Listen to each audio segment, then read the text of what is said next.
Elephants are the Earth's largest land mammals. Their massive size and extraordinary appearance inspires awe. Those who have had a chance to watch their behavior in the wild are struck by their strong family bonds, particularly the tenderness with which they care for their young. The African elephant and the Asian elephant are the only two surviving species of what was in prehistoric times a diverse and populous group of large mammals. To solve the potential problem of overheating, elephants are evolutionarily adapted with large ears that function as heat radiators. The tusks are composed mostly of dentine and in cross-section exhibit a unique pattern of lines that crisscross one another in a zigzag or diamond-shaped pattern. Elephant tusks are both a blessing and a curse. A blessing because they are a multi-purpose instrument. They give an elephant a majestic air that raises them above other animals. Today, man's avarice for ivory has turned them into a curse, resulting in the senseless slaughter of hundreds of thousands of these magnificent animals. Elephants have been heavily hunted for many years. Between 1979 and 1989, the worldwide demand for ivory caused elephant populations to decline to dangerously low levels. During this period, poaching cut Africa's elephant population in half.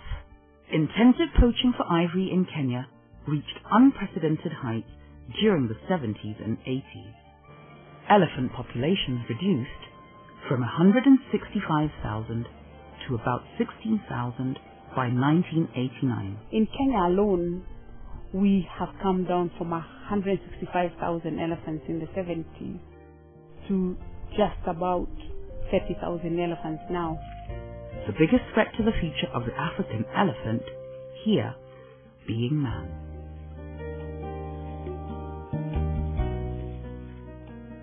The Convention on International Trade in Endangered Species, CITES, officially banned ivory trade in 1989, but also permitted some countries to periodically participate in ivory sales. In June 1997, CITES voted partially to lift trade sanctions and allowed Zimbabwe, Botswana and Namibia to sell their ivory stockpiles to Japan, where there is a thriving ivory market. Many conservation groups feared that this loosening of the ivory ban would rekindle poaching throughout the elephant's range. When CITES allowed the second legal sale in 2007, we saw an upsurge in illegal killing of elephants and also smuggling of ivory. So as a country, we are actually opposed to any lifting of the international ban in ivory trade. There simply isn't enough ivory to be able to provide for the demand that exists. Not even if we were all as range states to offload all of the ivory that we have to provide it to the market. And so it's something that must be stopped at once and not entertained in the near future again. It is sad to note that African elephants are now faced with extinction because they are being killed at a rate never seen since the CITES-sanctioned ban almost 2 decades ago. I'm very disillusioned with CITES. I think they aren't playing the role they should be playing in protecting endangered species. They have been very lax about letting people continue to trade when they shouldn't be trading. At least in 1989, I think it got the policy right when it banned the international ivory trade. And for a few years at least, really everyone was talking of no trade. And the message is that unless CITES really scales up and takes this issue seriously, we're not going to win this thing. Wildlife officials in Kenya still discover African elephant slaughter at the hands of poachers due to some exceptions to the ban. The demand for this ivory in the Southeast Asia is making the law enforcement very difficult. So it means that if that demand continues, really we will see the extinction of the African elephant in less than 10 years. I think we've been there before in this dire circumstance. And we beat it before by united international action to suppress the trade in ivory and to increase the aid going to those doing the anti-poaching and the fighting. And it all started by increasing awareness. Poaching has gone beyond national boundaries now. It is no more just a South African poaching issue. It is no more just a Kenyan issue. It is no more just a range state issue. It has become a world issue. We want the world to understand, to be aware that this is a crisis which is causing a lot of conflict. We are losing human beings. We are losing animals. We are losing our own people. It's causing a lot of conflict all over. The threat to rangers, I think, is very, very real. We have seen rangers being killed in the past year in several countries trying to defend natural resources. I don't think it's very easy for an unequipped ranger to combat a well-equipped, well-armed poacher. And we need our governments to look at our rangers and our people on the ground and ensure that they are very, very well equipped to deal with this threat. We cannot afford to have the levels of trade or the levels of poaching that we are seeing now.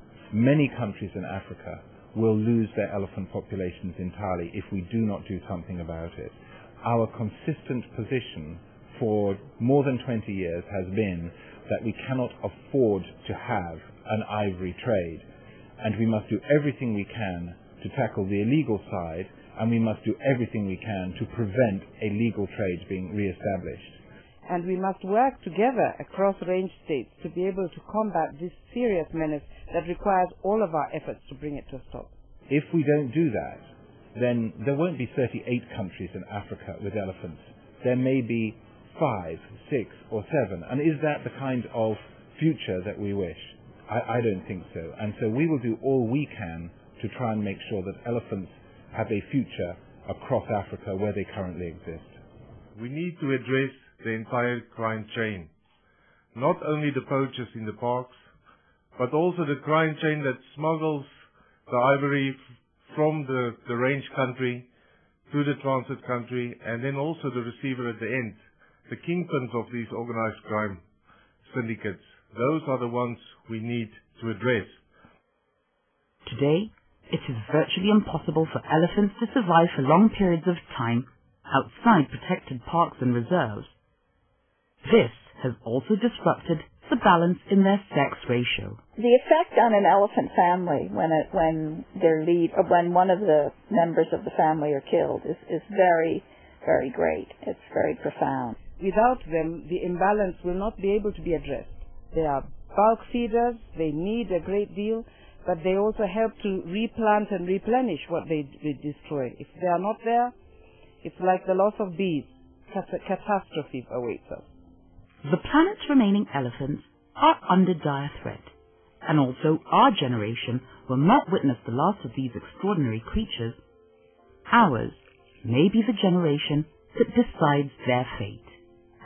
On July 18, 1989, His Excellency Honorable Daniel Moi, retired President of the Republic of Kenya, torched 12 tons of ivory inside Nairobi National Park. Again to say no to the illegal ivory trade, on July 20th, 2011, His Excellency Honorable Mwai Kibaki, the President of the Republic of Kenya, torched 5 tons of ivory that had been confiscated in Singapore. We warned the world that allowing partial trade will trigger poaching. So we are convinced that legal sales of ivory triggers illegal sales and also triggers illegal killing. You have to send out a message that's very clear. There is no, all ivory is illegal. Unless you say, oh, well, there's some countries that have enough ivory and they can sell theirs. That doesn't work. The moment we lose this wildlife, then we are losing the tourists. Then we are talking about an economy. This one is going not only to be an economic issue, but it's also going to be an insecurity issue. Apart from this, there needs to be adequate legislation in place with strong deterrent sentences to address the crime. We have a lot of wildlife legislation that just didn't keep track with time, and the penalties that this legislation currently prescribe is not adequate anymore, and the revision of this legislation is indeed a need. So as a country, we are supporting total ban in ivory trade, and we are calling upon the world to ensure that elephants remains in Appendix 1 and total ban in sales remains in force until we address the current illegal killing and the current smuggling of ivory across the globe. You know, nobody's going to be out poaching elephants for meat in these areas. They're only poaching them for ivory. And they're poaching them for ivory because people want to buy ivory. It's as simple as that. If we could reduce the need or the desire to have ivory, then we can stop the poaching. Elephants are a very special part of this universe in their own right and also in enriching human life, both through their wonderful way of life and what they mean to local communities as a livelihood. It's not only the elephants. We have other animals, the buffaloes, the lions, the cheetah, and the leopard. We have to be sure there is a future for elephants, because the world would be a very, very sad place without elephants.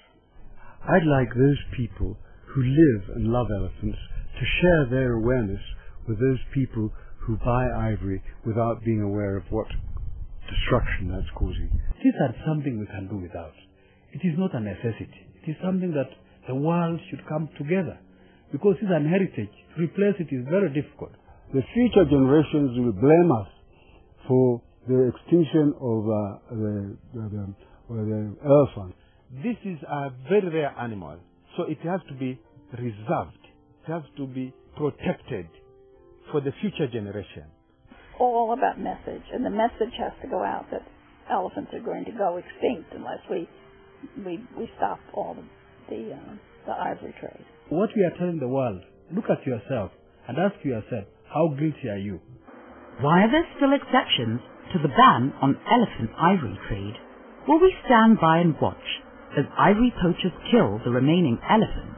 Or will we have the imagination and the courage to find a sustainable way to live with elephants? We have to act now before it is too late. Please, the world where you are listening, time to act is today. Don't wait for tomorrow. Tomorrow might never come. This is a cry of all the people of Africa. It's a cry of all the generations in Kenya and as a whole, that if we don't come to aid today, then we might lose everything. Covenants have been signed. Agreements have been made. Treaties have been signed. Promises have been made. Even in the Holy Book, God and Abraham did it. It is now our time. We in the wilderness and you civilized humans to sign a memorandum of understanding. Think of the animals you have poached, for the love of ivory and skin, and some little for your stew. We have become so few. Help us tell them how we feel. When our kind they come and kill, and all our land they want to kill. We surely need an agreement. Let us sign a memorandum of understanding. Africa must speak up and say no to the ivory trade and tell the recipient countries that enough is enough. It's a shame.